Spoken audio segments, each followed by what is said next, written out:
2024 లేదా 25లో డిగ్రీ లేదా బీటెక్ చదివారా? సాఫ్ట్‌వేర్ జాబ్ కోసం ఎదురు చూస్తున్నారా? అయితే కోడ్ జ్ఞాన్ 100 డేస్ కోర్సులో చేరండి. జాబ్ సాధించండి. నమస్తే విజయ పెద్దన గారు. నమస్తే ఉషా. మనం రీసెంట్గా కొన్ని వీడియోస్ చేస్తున్నాం. లాస్ట్ టైము పిల్లలకి సంబంధించి పేరెంటింగ్వి మాట్లాడినప్పుడు అందులో కొన్ని కామెంట్స్ రిలేషన్షిప్కి సంబంధించి ప్రాబ్లమ్స్ ఉన్నా మీరు పెట్టవచ్చు, మేము వీడియోస్ చేస్తామన్నప్పుడు ఒకళ్ళు కామెంట్ పెట్టడం జరిగింది. నేను ప్రతిసారి డిపెండ్ అవుతూ ఉన్నాను మా హస్బెండ్ పైన. ఆయన నాకు ఏం చేయలేరని తెలుసు, నేనే చేయాలని తెలుసు, బట్ ఆ డిపెండెన్సీ ప్రతిసారి నాకు ఎమోషనల్గా ఇన్బ్యాలెన్స్ ఇస్తుంది. తెలియకుండానే కోపం వస్తుంది, చిరాకు వస్తుంది, ఫ్రస్ట్రేషన్ వస్తుంది. దీన్ని ఎలా ఓవర్కమ్ చేయాలి అని అడుగుతున్నారు. ఇలా చాలామందికి ఉంటుంది. అవతల వాళ్ళ నుంచి మనకి ఎటువంటి సహాయం అందదు అని తెలిసినా, అది కూడా భర్త విషయంలో, బట్ అగైన్ డిపెండెన్సీ ఉంటుంది. అంటే ఏ విషయంలో డిపెండెన్సీ? హెల్త్ అవ్వచ్చు, ఫినాన్షియల్ అవ్వచ్చు, లేదంటే ఏదైనా వాళ్ళకి కావాల్సిన దాంట్లో సపోర్ట్ కావచ్చు. ఓకే, ఇవ్వలేను అని తెలిసిన ప్రతిసారి కూడా ఇస్తాడేమో అన్న హోప్ ఉన్న ప్రతిసారి డిపెండెన్సీకి లోన్ అవుతుంటుంటాం. దీన్ని ఏ విధంగా చూడాలి, ఎలా ఓవర్కమ్ చేయొచ్చు?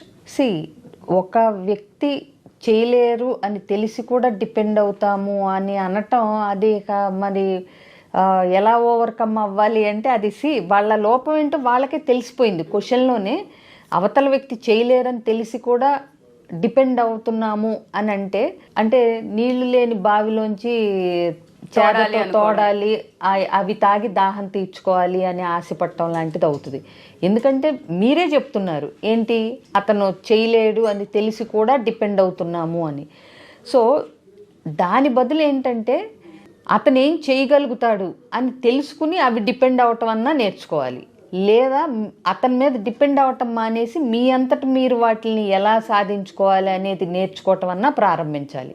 అంతే తప్పితే ఇప్పుడు false expectations, unreasonable expectations husband మీద పెట్టేసుకుని అవి తీరట్లేదని మీరే డిసప్పాయింట్ అయిపోయి మళ్ళీ ఆ ఫ్రస్ట్రేషన్ అంతా రిలేషన్షిప్లో చూపించి ఇద్దరికి గొడవలు పెంచేసుకుని నా వల్ల కాదు ముర్రో అని కనిపిస్తూ ఉన్న నిజాన్ని నువ్వు యాక్సెప్ట్ చేయలేక ఇబ్బందులు పడటం, నువ్వు ఇబ్బంది పడటం, నీ స్పౌజ్ని ఇబ్బంది పెట్టడం, ఇవన్నీ అనవసరమైన యాక్ట్స్. ఇవన్నీ ఏ విషయాల్లో అతని మీద డిపెండ్ అవ్వాలి అవుతున్నావు, నీకు శక్తి లేక, నీకు స్కిల్స్ లేక, నీకు అంటే డిపెండ్ అవ్వకుండా ఉండే స్ట్రెంగ్త్స్ లేక ఏ విషయాల్లో డిపెండ్ అవుతున్నావు ఫస్ట్ ఆ విషయాల్లో అతనికి ఉందా స్ట్రెంగ్త్. ఇప్పుడు ఫైనాన్షియల్గా డిపెండ్ అవుతున్నాను అని అనుకుందాం.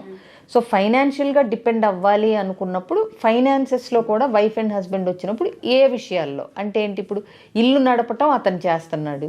సో మీకు ఫైనాన్సెస్ అంటే మీరేదన్నా బిజినెస్ చేయటానికి ఫైనాన్సెస్ సహాయం అడుగుతున్నారా, లేకపోతే మీ పర్సనల్ పాకెట్ మనీకి అతను ఇంత ఇవ్వాలి అని ఎక్స్పెక్ట్ చేస్తున్నారా, లేకపోతే మీకున్న ప్రాబ్లమ్స్ కానీ లోన్స్ కానీ పర్సనల్వి అంటే ఎడ్యుకేషన్ లోన్సో, లేకపోతే మీ ఫ్యామిలీకి సపోర్ట్ చేయాలి.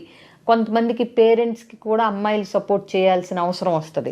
అటువైపున మీ ఫ్యామిలీకి మీ భర్త వైపు నుంచి ఫైనాన్షియల్ సపోర్ట్ ఎక్స్పెక్ట్ చేస్తున్నారా ఏంటి అన్నది ఒక క్లారిటీ ఉండాలి ఫస్ట్. అసలు అది తీర్చే స్తోమత, శక్తి, దానికి తగ్గ ఫైనాన్షియల్ రిసోర్సెస్ మీ హస్బెండ్కి ఉన్నాయా అనేది ఆలోచించాలి ఫస్ట్ థింగ్. నువ్వు మా అమ్మాళ్ళకి హెల్ప్ చేయవు, హాస్పిటల్కి ఖర్చు పెట్టవు అనేటప్పుడు అసలు అతని జీతం ఎంత, పిల్లల స్కూల్ ఫీజులు అన్నీ పోగా ఎంత మిగులుతుంది, ఎందుకు ఇవ్వలేకపోతున్నాడు. సరే ఈ లోపల పొరపాటున మంచి జీతమైనా ఇల్లు కారు ఏవో కొనుక్కున్నారనుకోండి, వాటి ఈఎంఐలు లోన్లు ఇవి పోతాయి కదా. ఇచ్చే పరిస్థితి ఉందా లేదా అని ఒక భార్యగా నువ్వే అర్థం చేసుకోలేకపోతే అతను ఏం చేయగలుగుతాడు, అవునా? ఇలాగే రకరకాల సపోర్ట్లు, ఇప్పుడు ఎమోషనల్ సపోర్ట్ ఎక్స్పెక్ట్ చేయటం అనేది కామన్ థింగ్.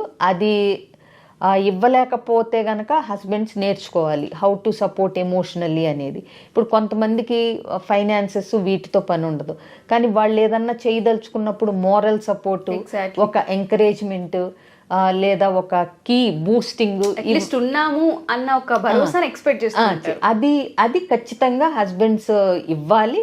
ఎలా ఇవ్వాలో తెలియకపోతే ఇవ్వటం నేర్చుకుని మరి ఇవ్వాల్సి బాధ్యత ఉంటుంది. ఎందుకంటే నీ మీద కాకపోతే ఎవరి నుంచి ఎక్స్పెక్ట్ చేస్తారు? నువ్వే సపోర్ట్ చేయకపోతే నీ భార్య ఒక ఉన్నత స్థానానికి ఎదగటానికి emotional support, moral support, encouragement నువ్వు ప్రౌడ్గా ఆవిడని ఒక స్థాయికి వచ్చి అది బాగుంటుంది. కాబట్టి అది హస్బెండ్స్ ఖచ్చితంగా ఇవ్వటం నేర్చుకోవాలి. ఇంకొకటి ఇవ్వటం హస్బెండ్ నుంచి ఎక్స్పెక్ట్ చేయటం ఓకే, కానీ అందరూ ఒకే వేలో దాన్ని ఎక్స్ప్రెస్ చేయలేరు అనేది భార్యలు కూడా తెలుసుకోగలగాలి. ఇప్పుడు ఒక తక్కువ మాట్లాడే వ్యక్తి ఉంటాడు, ఎమోషనల్ సపోర్ట్ ఇవ్వటం ఎలా, ఏ రూపంలో వాళ్ళు ఇస్తున్నారో అనేది భార్యలు కూడా తెలుసుకోగలగాలి. ఇప్పుడు ఓకే నువ్వు చెయ్యి, నేను నీకు ఏదన్నా వస్తే నేను సపోర్ట్గా ఉంటాను అని చెప్పి వాళ్ళు ఊరుకున్నప్పుడు ప్రతి విషయంలో ఇన్వాల్వ్ అవ్వాలి, ప్రతిసారి వాళ్ళు వచ్చేదో చేయాలని ఎక్స్పెక్ట్ చేయటం కూడా ఓవర్ ఎక్స్పెక్టేషన్స్ అవుతుంది. ఎందుకంటే వాళ్ళ కెరీర్, వాళ్ళు చేసే పని ఇవన్నీ వాళ్ళకు కూడా ఉంటాయి.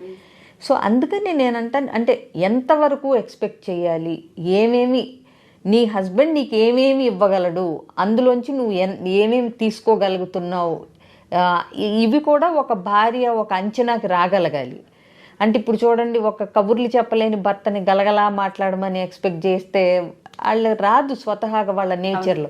మాట్లాడే వాళ్ళని ఆపండి అన్న వాళ్ళు ఆపలేరు. ఇప్పుడు ఒక మంచి వంట చేసే భార్య నుంచి అద్భుతంగా ఇంకేదో చేయాలని ఎక్స్పెక్ట్ చేయటం అనవసరం, అవునా? అలాగే ఇల్లు నీట్గా సర్ది లేదా పిల్లల్ని పేరెంటింగ్ బాగా స్కిల్ఫుల్గా చేసే భార్య నుంచి అద్భుతమైన వంటకాలు ఎక్స్పెక్ట్ చేశారనుకోండి, అన్ని కళలు ఒకళ్ళలోనే ఉండాలంటే కష్టం కదా. సో ఒక్కొక్కళ్ళకి ఒక్కొక్క స్పార్క్ ఉంటుంది, ఒక్కొక్క క్రియేటివిటీ ఉంటుంది. సో నువ్వు అది ఎలా ఇంప్రూవ్ చేసుకోవాలి, దాన్ని మిగతా ఎలా బ్యాలెన్స్ చేసుకోవాలి అనేది వైఫ్ అండ్ హస్బెండ్ తెలుసుకోగలగాలి.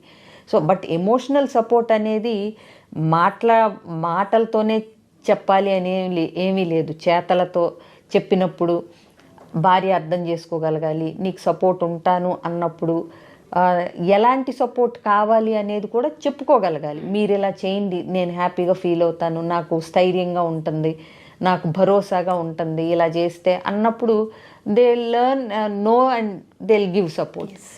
డిపెండ్ అయ్యే ముందలే వాళ్ళు అది మనకి చేయగలుగుతారా, వాళ్ళ దగ్గర అది రిసోర్స్ ఉందా, వాళ్ళ పర్సనాలిటీలో అది ఉందా, వాళ్ళ నేచర్లో అది ఉందా, వాళ్ళ కెరియర్లో ఆ విషయాలు ఉన్నాయా అనేది చూసి డిపెండ్ అవ్వండి. సో ఏది కూడా రియాలిటీలో ఉండాలండి. ఎగ్జాక్ట్లీ. ఇప్పుడు నువ్వు సముద్రం దగ్గరికి వెళ్ళి నా దాహం తీరట్లేదు అంటే ఎట్లా అవుతా? చిన్న బావి దగ్గరికి వెళ్ళినా నీ దాహం తీరుతుంది. అలాగే మంచినీటి బావి దగ్గరికి వెళ్ళి నాకు ఉప్పు కావాలి అంటే కుదరదు. సముద్రం దగ్గరికి వెళ్తే ఉప్పు నీళ్లు దొరుకుతాయి, అది ఉప్పు నీళ్లు దొరుకుతాయి, ఉప్పు దొరకదు యాజ్ ఇట్ ఈస్గా. సో ఏంటంటే మనం ఏది కావాలన్నప్పుడు ఎక్కడికి వెళ్ళాలి, లేదా నీ భర్త ఎలాంటి రిసోర్స్ఫుల్ పర్సను, అతని నుంచి ఏం ఎక్స్పెక్ట్ చేయాలి, ఎమోషనల్గా కానీ స్పిరిచువల్గా కానీ లేకపోతే సోషల్గా కానీ అతను ఎలా ఉంటాడు అని. ఇప్పుడు ఇంట్లోనే టైం స్పెండ్ చేసే ఒక వ్యక్తి, సైలెంట్గా ఉండటానికి ఇష్టపడే వ్యక్తి, కామ్గా ఇంట్లో ఉండటానికి ఇష్టపడే వ్యక్తిని ప్రతి పార్టీకి ప్రతి గ్యాదరింగ్కి నువ్వు రమ్మని ఎక్స్పెక్ట్ చేసి అతను రాలేదని గొడవ చేయటం వల్ల యూజ్ ఏముంటుంది? సో నా భర్త నాతో ప్రతి పార్టీకి రావాలని నువ్వు డిపెండ్ అవ్వటం అనేది అనవసరం, ఎందుకంటే అతని నేచర్లో అది లేదు. సో నేనేమంటానంటే నువ్వు సింగిల్గా ఫ్రెండ్స్ సర్కిల్ని ఏర్పాటు చేసుకుని అమ్మాయిలతోనే నీ లేడీ గ్రూప్స్తో వెళ్ళి అలవాటు చేసుకుని ఇంపార్టెంట్ అయినాటికి అతన్ని రమ్మన్నావు అనుకోండి, he will try to attend. ఎందుకంటే 4 సార్లు మీరు సొంతగా వెళ్ళిపోయి 5వది ఇది ముఖ్యం, నాతో నీకు ఇష్టం ఉన్నా లేకపోయినా బాగుండదు, రావాల్సిందే అన్నప్పుడు డెఫినెట్గా వాళ్ళు వస్తారు. 5టికి రమ్మని పోరు పెడుతుంటే వాళ్ళకి విసుగ్గా ఉంటుంది. సో అందుకని దేనికి డిపెండ్ అవ్వాలి అనేది మనం కూడా తెలుసుకోగలగాలి. ఎగ్జాక్ట్లీ, అవును. నువ్వు ఇవ్వలేని అవన్నీ డిపెండ్ అయ్యి వాళ్ళు మనకి ఇవ్వట్లేదు అని గోల్ చేసే బదులు మనమే రిసోర్స్ఫుల్ పర్సన్ లాగా కొన్ని మనమే సొంతగా వాళ్ళ మీద డిపెండ్ అవ్వకుండా ఉండగలగటం నేర్చుకుంటే బెటర్ కదా. Exactly. Thank you ma'am, thank you so much. Suman టీవీలో మీ పర్సనల్ అండ్ బిజినెస్ ప్రమోషన్స్ కోసం కింది నెంబర్కి కాంటాక్ట్ చేయండి.